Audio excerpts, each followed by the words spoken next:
All right. And like, it's so easy to go live on here. Yep, here it goes. All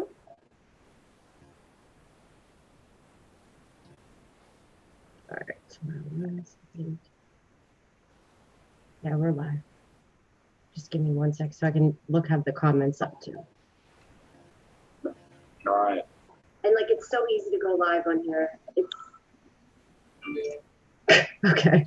All right. So, Andrew, you can hear me, right? Yeah, I can hear you fine. Perfect. Okay. Well, thank you so much for coming on my channel. I'm so excited that you're here. I've been trying to get a hold of you. You've been a busy man. But you, I don't remember exactly how we found each other, but I think it had to do with my Donald Trump video. You did a Donald Trump video. Here's the way Yeah, I get the wasn't that National it? Enquirer version. So somebody sent me a video because I made predictions about Donald Trump, right? And Right. somebody sent me a link to a video, and I rarely do these. So I watched it, and the next one up was you. And I thought, oh. So I watched your video, and then that's how that started. That's so funny. It was an accident I found you, but yeah, you just kind of jumped out to me. So well, and then we became buddies on Facebook, and we had some talks. And I will say you are part of the reason why I had the courage to do these things, because you were one of the few people that said when you looked at my chart that you could see astrology. You think it's a good gig for me, and you could see that all over my chart. So not only do you do astrology, you do past live readings, all types of things. So, and you have a radio station. So I just thought you would be excellent to bring on here and talk to people about. Thank you. Thank you. All right. So why don't you get talking about past lives? Do you want to talk about some past lives regressions first? I mean, is that good? So, yeah, whatever you want to do. I mean, the way that I got into it was back when I was in my 20s. So when I was in my early 20s, I went through a period where I was kind of confused, right? Yeah. And I would see things and they would happen later. So, I didn't have a frame of reference for being a psychic. I lived in Ohio. I was kind of a jock, that kind of thing. I didn't have any conception that that was really what was going on. And so I thought, I wonder if the reason I'm having these visions is because they're like flashbacks or something. There was a movie out at that time called The Reincarnation of Peter Prout. And my girlfriend and I went to see this movie, and she was really into reincarnation. And her mom lived in Miami, Florida, and she went to psychics all the time, which is, again, sort of interesting. You're sort of drawn to the people you're drawn to. So because of Holly's mom, she would talk about reincarnation all the time, and Holly was into it, and sort of kind of progressively, I started thinking about it. So when I was 24 years old, I went to San Francisco, and I took this class on past life regressions, and like it just changed. After that, I could do the regressions myself. So regression is basically, it's like a guided movie. So what happens is somebody will suggest to you, imagine that you're going up a hill or you're doing whatever, and you're trying to transform the way that you relate to imagery. You're basically trying to get your body to respond as if the picture's true, so that it will chill out and relax enough to create its own picture. Excuse me. So what you do then, Heidi, is you give yourself a verbal command. You try to visualize that, so you get your body to respond as if that picture is reality. And then what it does is it goes into a kind of an altered state in some point, and then it starts giving you pictures. So you insert a picture to get the body to relax, then the body creates its own. And so that's really all a regression is. It's just a guided visualization. And so that was the catalyst that got me started. And then I was like kind of a psychic wonder boy. I went through this telekinetic period where I would look at stuff and slide across the table. And you can do that? I can do that, but I did it. It was strange, very strange.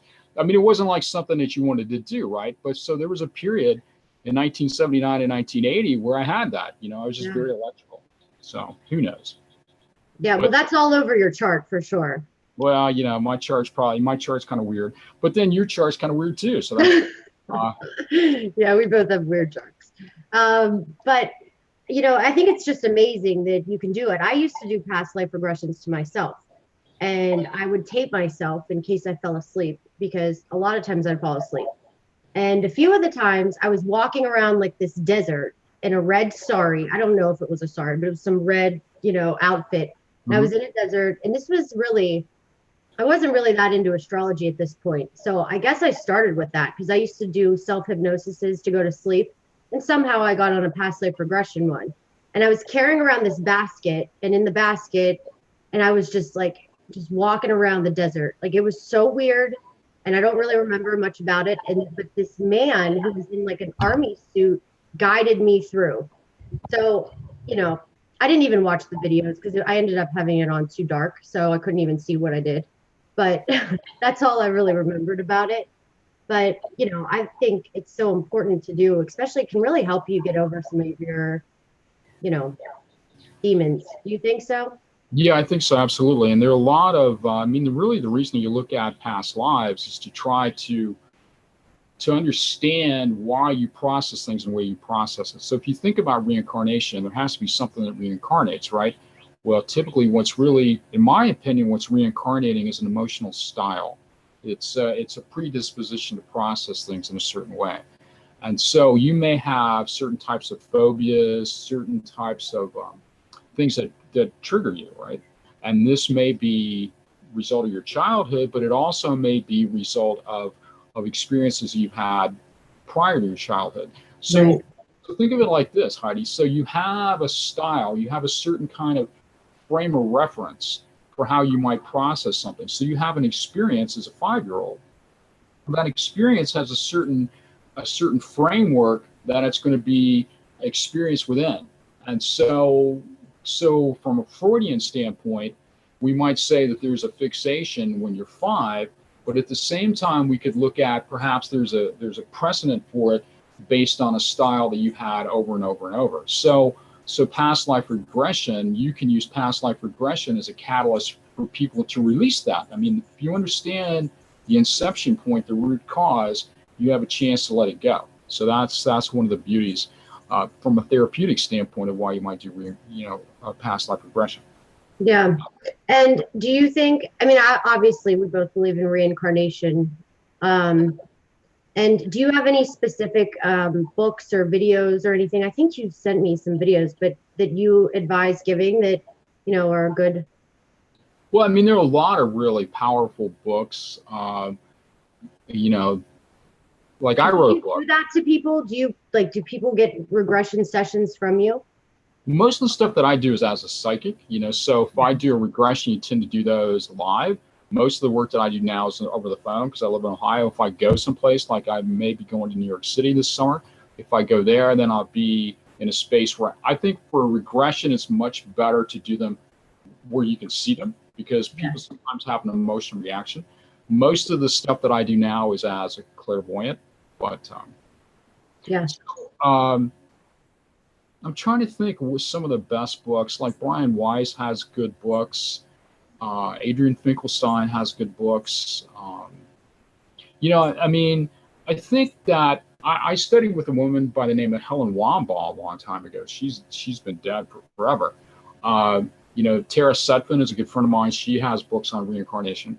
And then, like I say, I wrote one called Cases with Anomalous Dates, which is about the idea that we not only reincarnate, but that we potentially reincarnate concurrently, so that there may be another Heidi someplace, which I think is probably, in your case, likely. So, yeah, I actually do think that. So those are kind of rare creatures, but if you think about it, quantum physics is one of the funkiest things going. So there are times when an entity will exhibit, it appears as if it's in two places at the same time, or it's doing things that seem contradictory. So I think that I'm not sure the mechanism for how this works, but based on experiences and based on the conversations I've had with other people, I think it does work that way. So I think not only, again, as a clairvoyant, I make a lot of public predictions. So those public predictions you can measure. Okay, if I say the stock market's going to do this, yes or no, you got it right, you got it wrong. If I say this is going to happen, yes or no, you got it right, or you got it wrong. you can get kind of an average. But when you talk about past lives, there's no way to do that. There's no way to quantify it. There's no way to verify it. What you're really doing from a past life standpoint is trying to get into the emotions. So if there's something about the story that you relate to, usually that's how a past life reading typically works. So. Yeah. So I saw that you wrote that article on, how you reincarnated, and you did some of those people. So how do you looking at those pictures? I mean, really, it really is kind of freaky. It is. It really was. And I didn't look for the pictures either. I looked for the stories. The thing, I just say this real fast, like I had, like regressions, I had the stories in my head of what I was looking for. And I'm looking for very specific things. So I searched, and it's like a needle in a haystack, and doing Google searches and doing all this stuff. And forever and forever and forever. And then finally I find these people and I go, whoa, dude. Yeah. So a lot of the ones that I found, we have very strong physical similarities too. And the other thing, since you're an astrologer, is there should be a very strong astrological synastry between you and your past lives. So for me, as a validation, first off, the stories have to match. And most of my stories are very kind of weird and unique, and there's different elements. So they all have to have those storylines. Then you look at them, there should be a physical similarity. In my case, they're almost all the very strong physical. But the physical I didn't look for pictures. I looked for stories. Yeah. Then once you find the story and the picture, you have to try to find their birthday, and then they have to match astrologically. So they have to go through these 3 different slots. If one of them doesn't fit, they need to go. So they have to have all. So, so this by your story, is what you're saying. Like you've done your regression. Why am I hear myself again? Hold on a second. Did I vanish? No, I can see you. I just don't know why I can hear myself.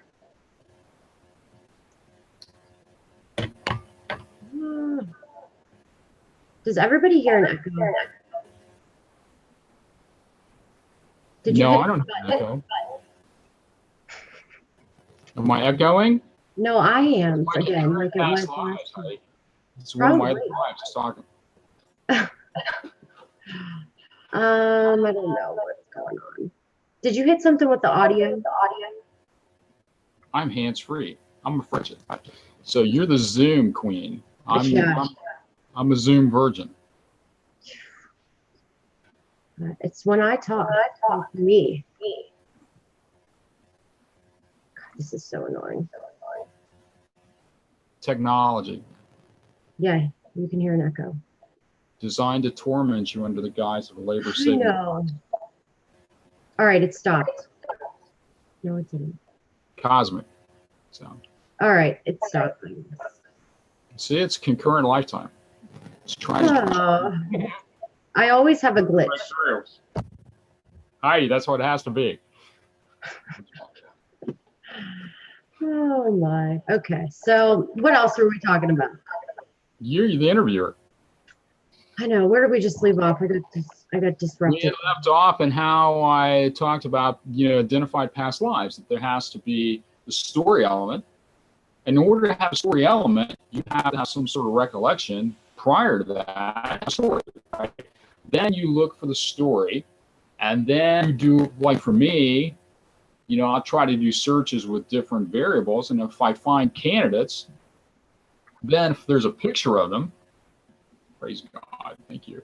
And then, if you have the birthday, and then you look up the birthday, and you probably can't do the actual chart because you probably don't have the time of birth, but at least on the numbers, you can kind of get a sense of it. You can get a sense, especially things if you see strong inner aspects between Pluto, between Saturn, between the moon nodes. If you've done your own chart in Western astrology, the vertex is a very strong piece. Anything on the angles is a strong piece. Like the midhaven or the ascendant. You don't have that in Vedic, though, do you? No.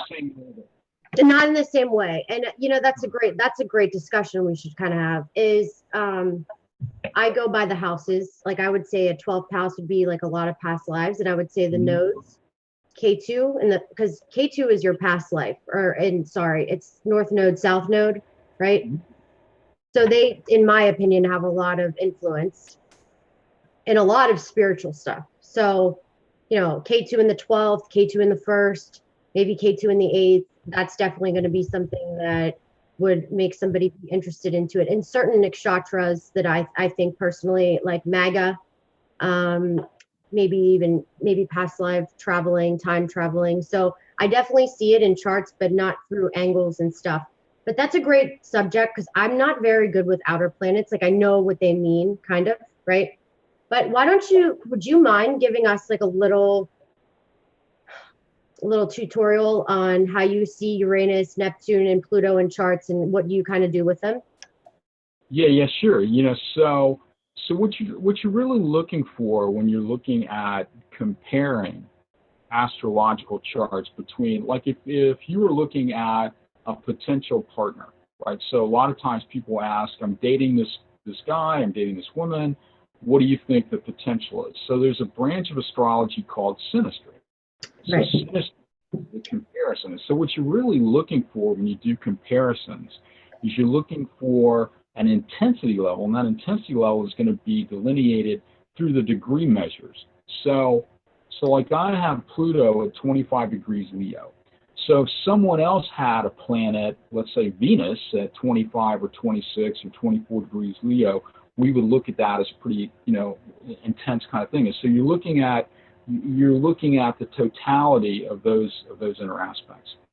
So Pluto tends to, in my understanding of the way I see it, where Pluto is about things that you're sort of digging into the subconscious, right?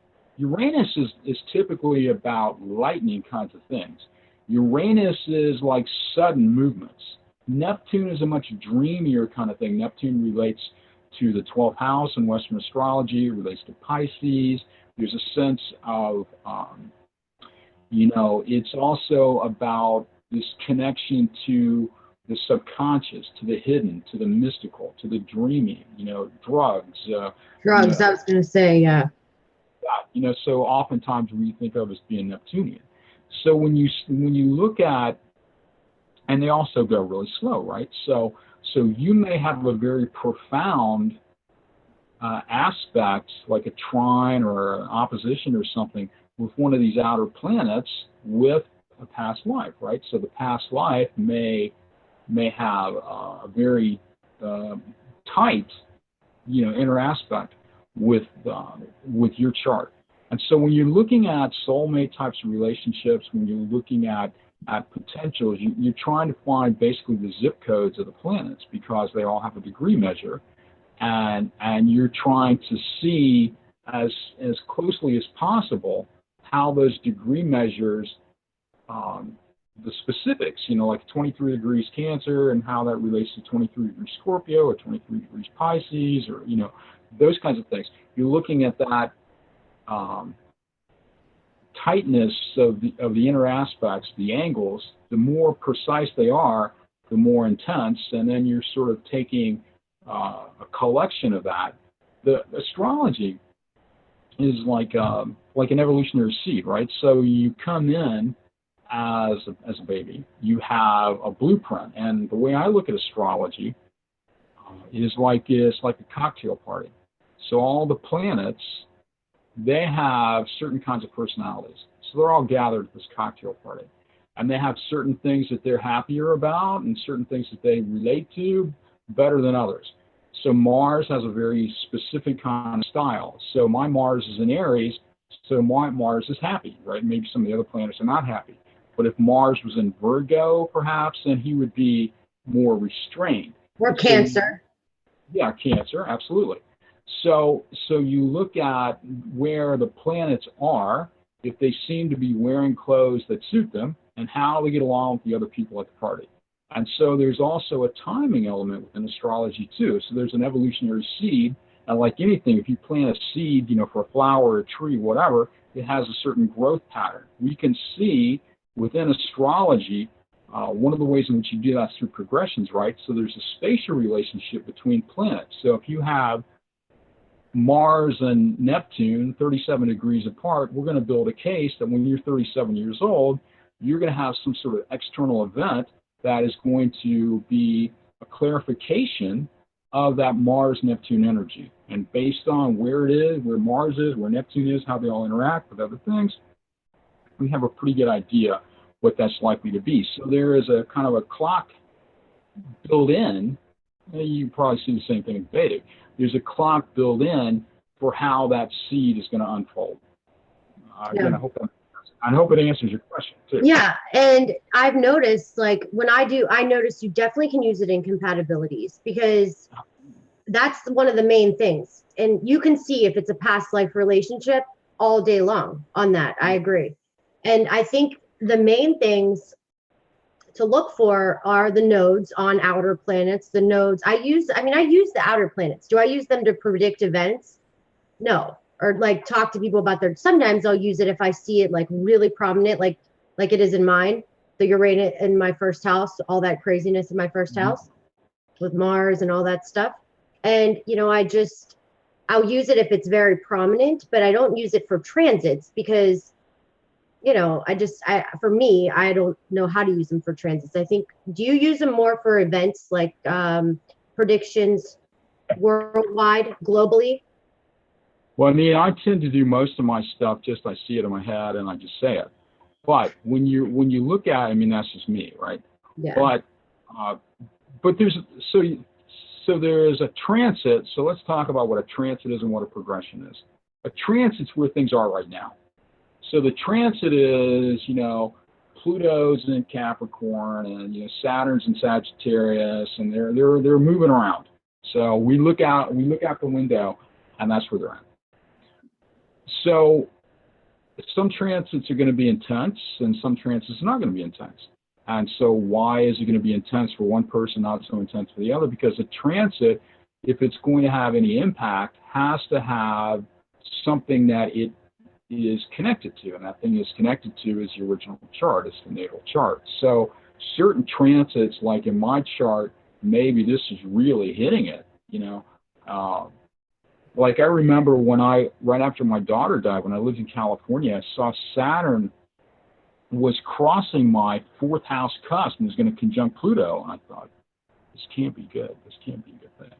And I thought, normally I would look at that and think that's not going to be such a great time, which, turned out that was true, for me at that point. And so the transit has to trigger something, and that thing that it triggers is within the natal chart. So the transit is moving around right now.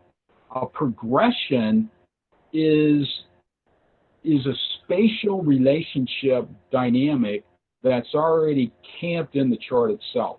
So the chart, it's irrelevant what's happening.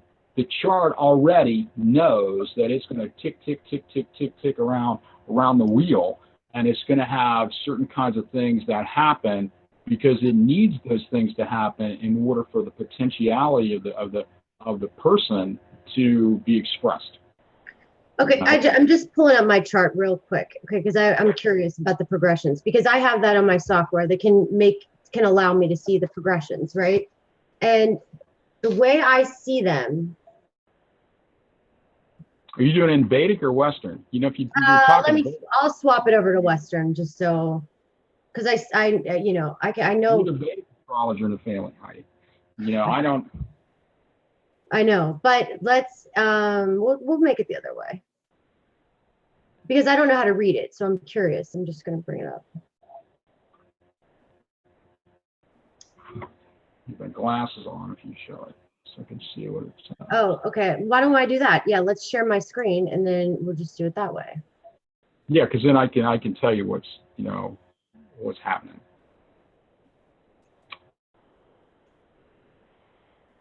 All right.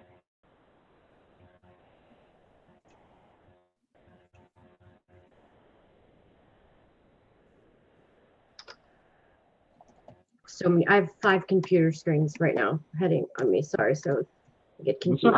That's all right. Yeah, this is Your world. Yeah, I'm very not computer savvy either. So No, I mean, well, you're more, you know, you knew this. I'm getting better. That's for sure. My theory that you would be good at this, I think, is being played out as true. Yeah, I guess. You like doing it? I love it. Oh my gosh. I could, well, that's what I did for fun was read charts. So, No, but I mean, doing this thing with oh, YouTube. the videos and it's not like, I like reading charts. So this is the videos I don't mind, but I just need to not take things so personally when I get the trolls. But it's very hard for me to not because I've got Mars in the ascendant. Well, with K2, Uranus. I mean, it's pretty intense. So for me to like shut my mouth, it's tough. But then Well, I as mean, long as I I'm get not the old, last so part in, I'm okay. I get over things easily. I've developed Zen-like qualities as time has passed, so that's good. Wait, I want to put in, I'm going to make the chart round so you can see it to know what's going on here too.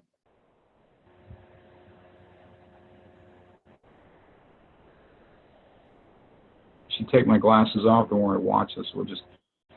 Oh, there we go. Wow, I've never saw my chart this way on this software, but it can do it. Okay, so let's see. Does it have your ascendant? Where? Okay, so this is my ascendant, Sag, right? Okay. And Mars, Neptune, Uranus in the first. But honestly, this K2 is, see this 29 degrees? I know K2 is in my first house. So this is wrong. South Node is in my first house with all of this stuff. Okay, so in like normally it's going to have, so you've still got, normally what's going to happen is that it will have the degree measure, right, on the ascendant and on the midhaven up there at the top. You don't have that. I don't think it doesn't do that here. Oh, it's still. Let's go to my progressions. Sorry, that's really what we were coming. Did you know what this means? Yeah, I know what that means. But okay, so go back the other way. It'll be visually easier for me. All right. So so you've got Pluto here. It looks like it's 0 Scorpio, and you've got Saturn at 12 degrees Scorpio. Oh, here's my degrees up here. See, 8 All degrees right. Sagittarius, 20 degrees Virgo. Moon is 16 degrees Aries. Oh, your moon is right exactly on my Mars. That's interesting. Okay, so 16 degrees. So the top one, is that the ascendant? Yes. All right. So your ascendant is 8. I thought it might be 819. So 819, which means where is your? There we go. So scoot that out a little bit so I can actually read it. What? Scoot This it so box? yeah, because I can't see what the plan. All I see are the letters. So go go the other direction. Go to the right.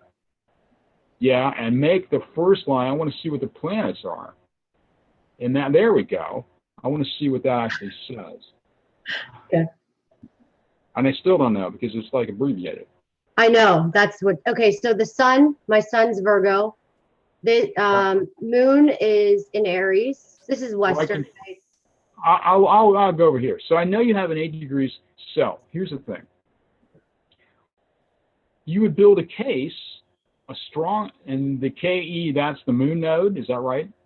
Yeah, KE is K2, which is south node. Okay, so south node. All right. So Ra is the north node. All right. So from a progression standpoint, here's the thing. You've got Venus is at 14 Libra. Yeah, how do you know my progressions from this? You just know? I went to high school and I can subtract. And so okay. How do you do that? Curious. Like what do you subtract? Okay, so Pluto is at 0 degrees Scorpio. Venus, which is opposed to your moon, is at 14 degrees Libra. So the difference between the two is 16, right? So if we add 16 degrees to Venus, it's going to be at Pluto. So we're going to say that probably 16 was a significant time, right?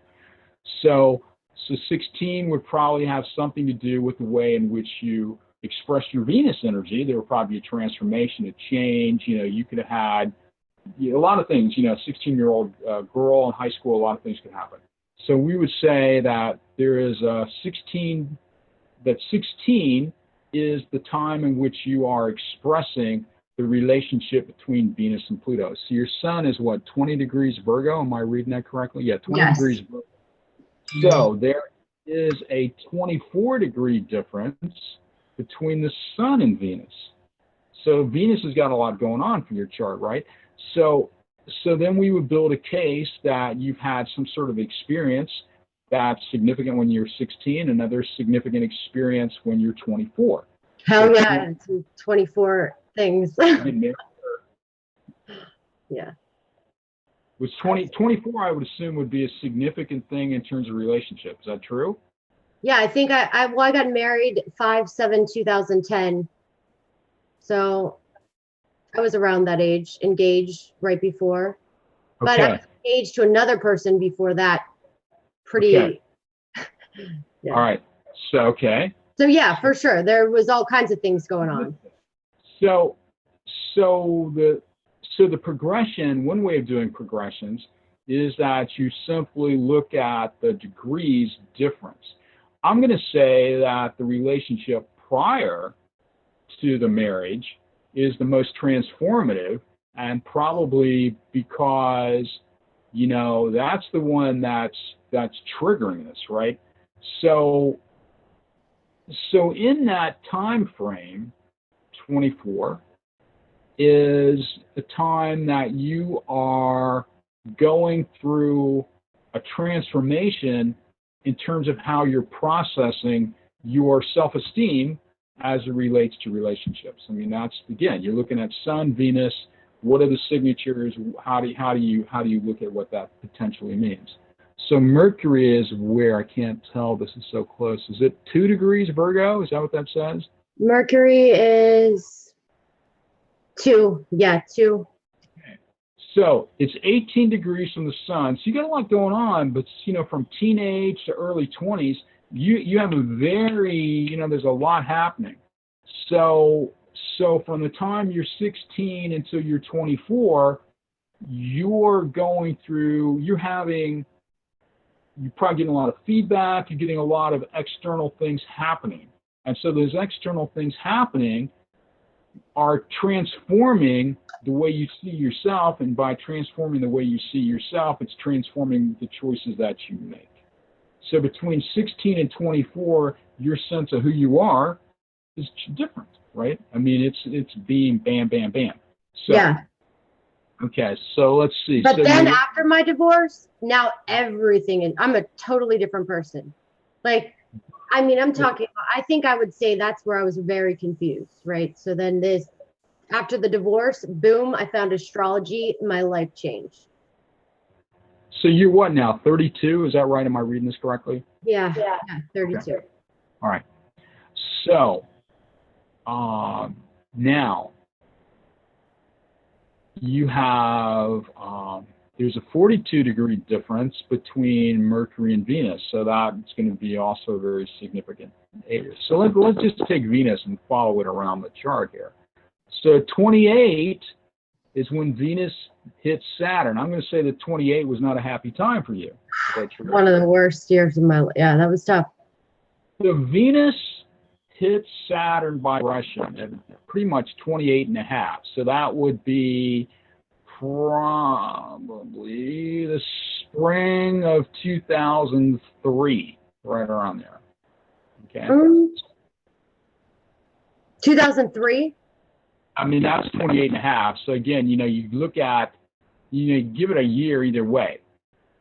So I don't think that was then, was it? Because I wasn't there. I know, but I got married in 2010.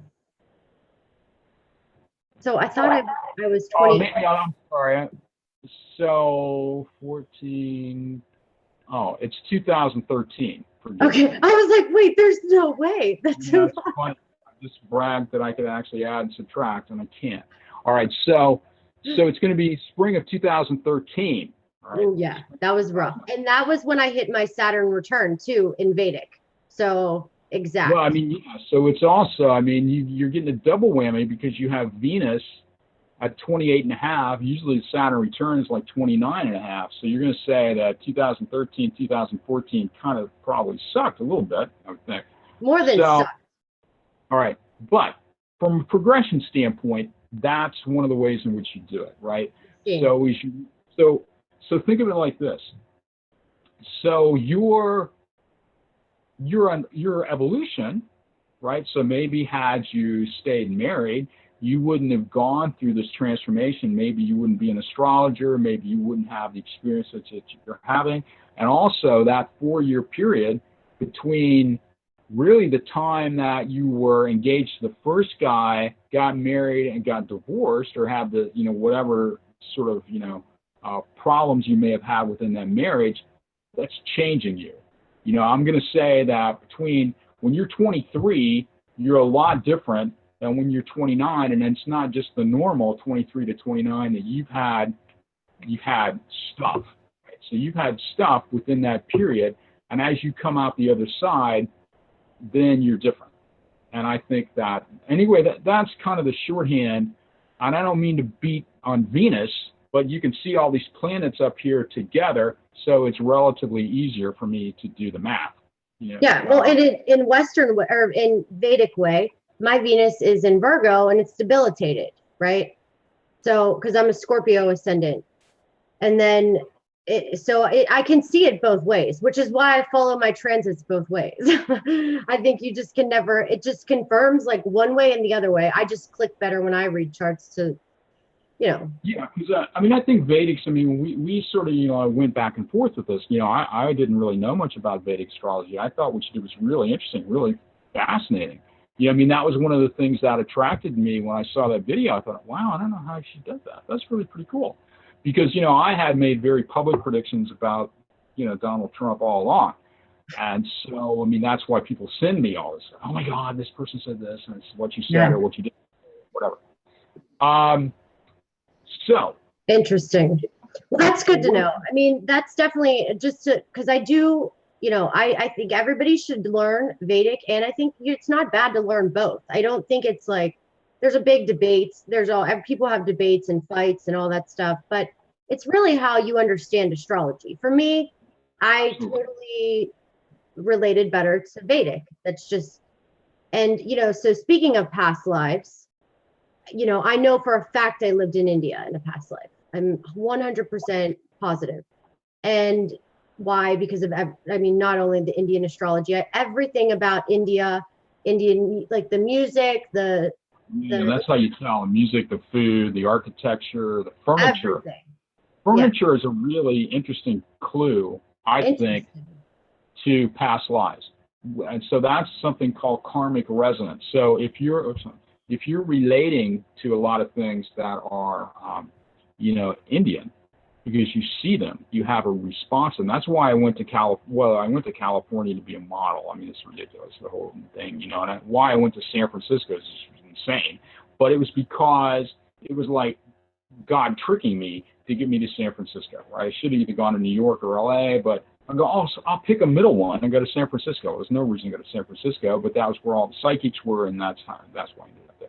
So you're being, again, sort of echoing, I think that my own take with you, right from the get-go, is that you're going to bring these things together, right? You have a very interesting energy. You have a very interesting dynamic. You're very young to be doing a lot of this.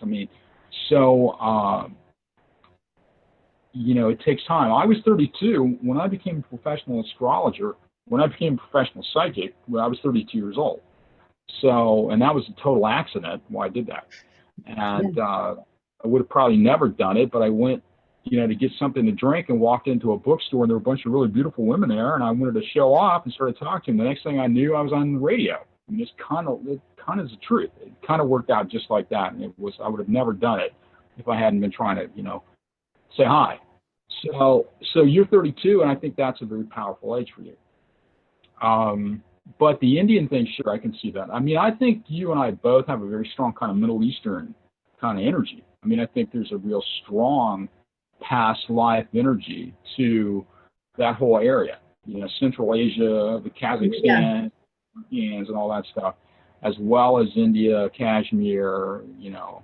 Well, and it's funny because you know what astrocartography is, right? Yeah, absolutely. So, and I really like that. And the way I mapped out astrocartography wise is my Rahu line, which Rahu's the north node. So basically, maybe I wasn't from 100% India, is right through India. That's why I'm obsessed with India, right? Because Rahu, the north node, is going to be what you're here to achieve, what you're here to learn. My south node goes, K2, goes straight through. It's like it goes China, and then it goes up to it's through Pakistan, it's through Russia, it's through a lot of Middle Eastern countries, you know, just up that. You're going through the stands at that point. You're going through the Middle Eastern, the Central Asian part, you know, and so Kazakhstan, Kyrgyzstan, yes, that would be right on that line. And I think, you know, you and I both. I mean, go back to your chart again real fast. I want to show you something, if you don't mind putting it back up.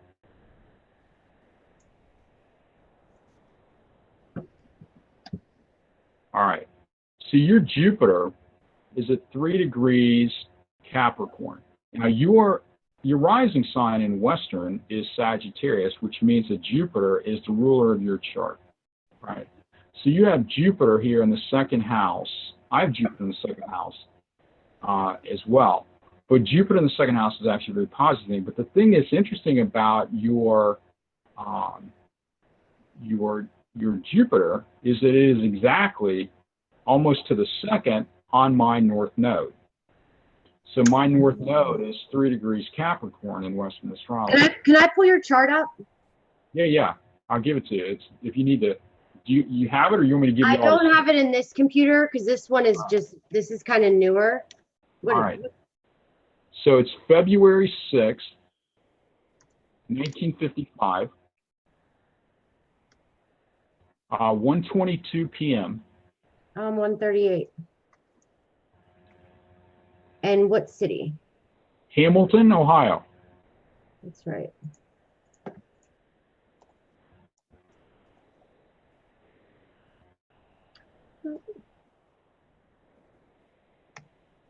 Yeah.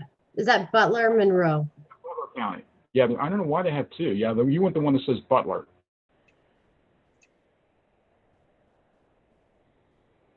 All right, so 1824. Oh, yeah. Look at that. Okay, so hold on.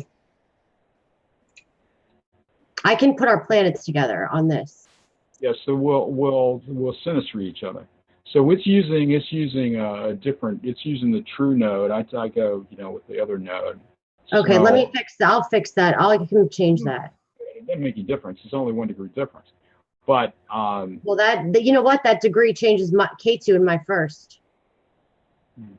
So I wonder, where'd you go? Oh, look how cute. And the Venus, Rahu, Jupiter.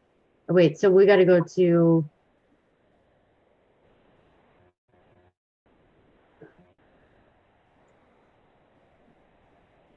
Can you see all that? I can see it. Okay. But it's like. It's really hard. Taxing remember, I'm 62, not 32. I don't have to. So ready for this? So our Mars and Moon exact degree. Exact. That's what I'm saying. You know, there's a lot of stuff. When I look at your chart, I go, wow. You know, again, I think Neptune is exact on Pluto, basically. Venus and Rahu are on my Jupiter. Neptune's on my Pluto. Is that what you just said? Yes. Neptune 28 Leo. Wait, hold on. So no. Pluto is on Neptune. Yeah. Oh, so my Neptune's on your Pluto. Yeah. There we go. It's 28 Libra. Right. So yeah, you're the green, I'm the blue. All right, there we go. Now it's making sense. See, my Saturn is in there, and our Saturns are in the same house.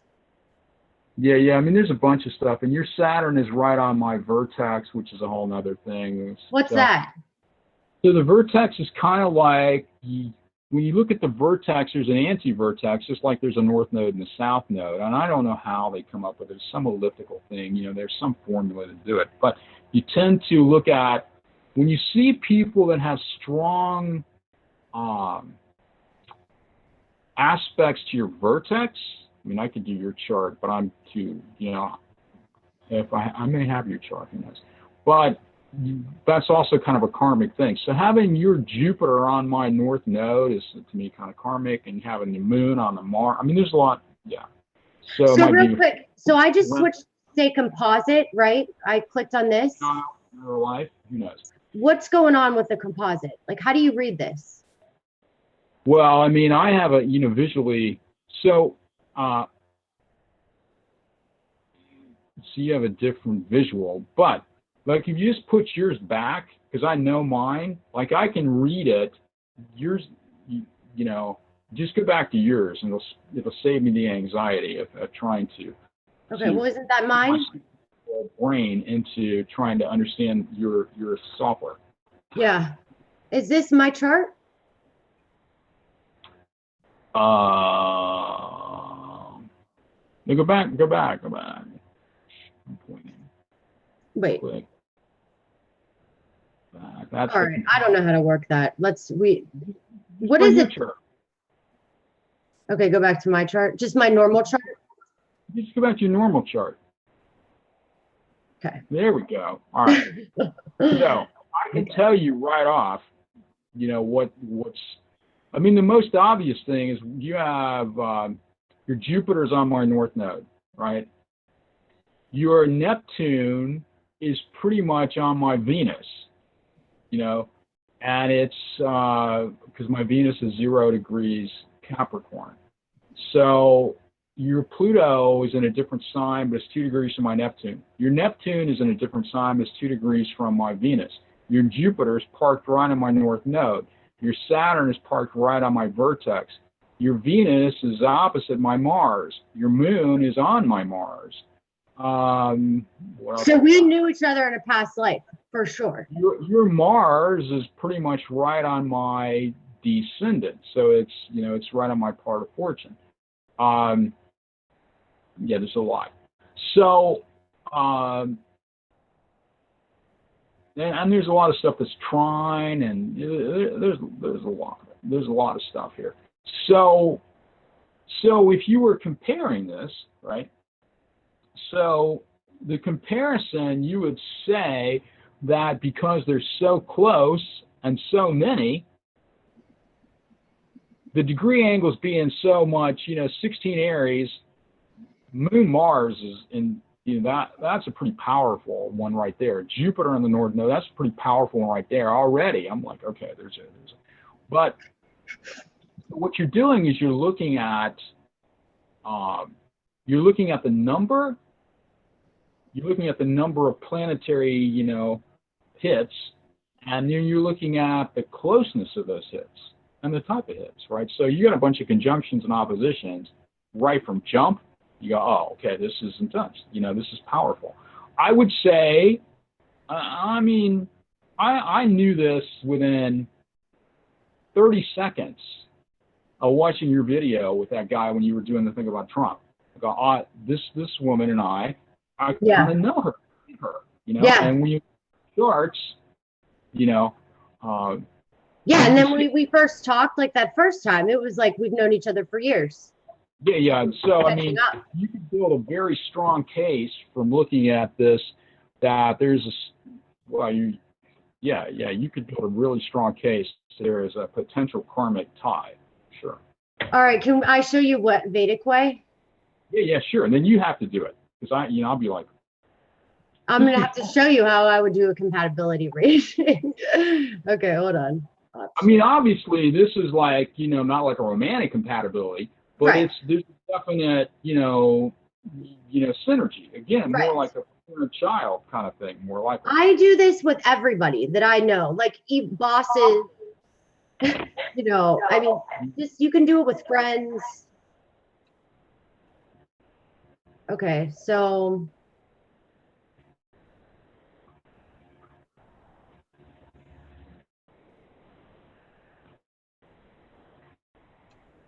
I hope we're not geeking out, making everybody go, what are they talking about? But well, we went on a tangent, but that's okay. So this way, you're my opposite side. So we're, no matter what, we're opposite ascendants, right? Because Kate, oh, sorry, I got to switch it to the circle.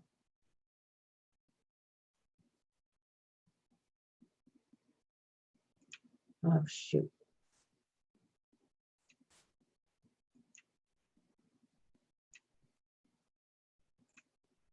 Okay. So before you were a Gemini ascendant, right? This way you're a Taurus ascendant, 25 degrees. And you're in the nakshatra of Mrigashira. So I'm going to go on my, can you hear me? I can't hear you. Hold on. We have a problem.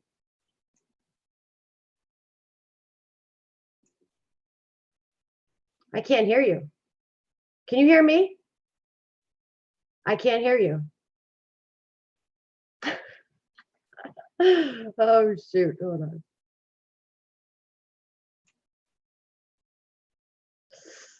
All right. Check your audio.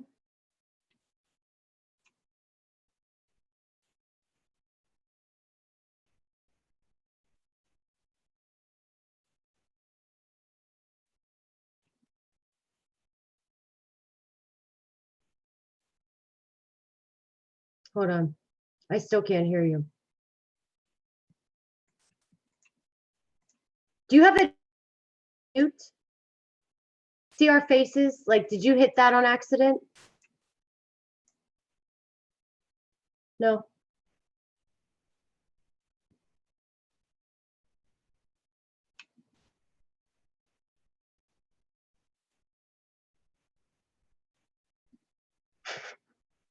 Hold on a second.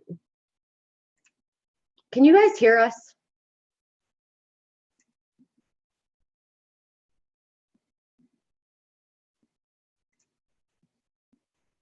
Let's make sure we're even still live here. Hold on. I can't hear you, Andrew. I don't know what's going on. Can you talk?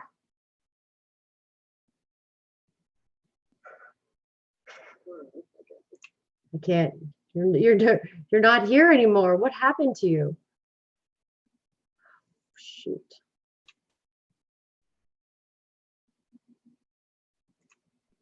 All right, maybe we should restart.